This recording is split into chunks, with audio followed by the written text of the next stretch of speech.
when you have that first objective and you recognize that people have been created in the image of God with dignity and worth, it forces you to ask the question, not just what people are doing and how they're doing it, but who are they and why do they work? Henry Ford was quoted as saying, "Why is it I always get the whole person when all I really wanted was a pair of hands?" It's so easy in a business environment to look at people as just a pair of hands. A line on a profit and loss statement called cost of labor. And if I can reduce the cost of labor, my profit goes up. But behind that line are real people. They're whole people. They're people that have a physical side, an emotional side, but they also have a spiritual side. They're human. That's part of our humanity. And therefore, when you're talking about developing a person, it's not just simply how they do the job and whether they do it well, but what are they becoming in this work process? Probably one of the best stories I could tell you that gives an example of this, and it really translates into whether the firm is treating people as the subject of work and not just the object of work.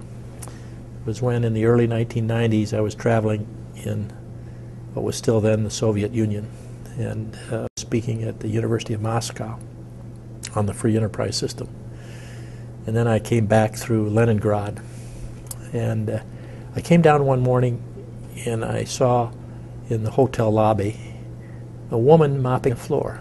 Now I know something about mopping a floor. Cleaning is part of our business. And as I watched her, I saw that she was taking the greatest amount of time with the least amount of motions to mopping a floor of any person I've ever seen.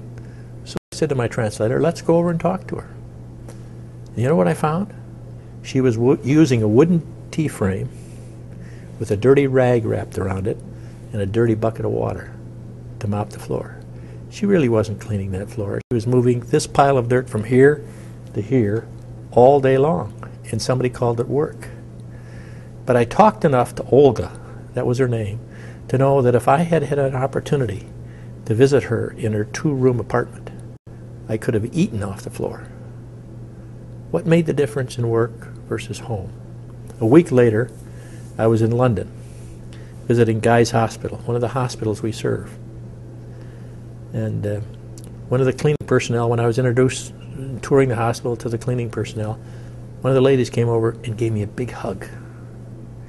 And then she proceeded to tell me the transformation in her job as a result of the training she had received from Service Master, showing me the tools she was using, taking me through the patient ward and showing me the difference. Now these two women were both about the same age. They were both doing the same kind of task. One had pride in her work. Her work gave her dignity. She had accomplishment in her work. The other person was given a task and called it work. One was the object of work, one was the subject of work. And you see, it's the same task, but it's how you develop the person. One was really growing in their job, was growing in who they were becoming. It's that what constantly drove this company and is driving the company today, to constantly asking the question, how are we treating people in the work environment? And are they becoming someone as they do a basic task? And who are they becoming? And are they recognizing that the most important question in life is the question of God?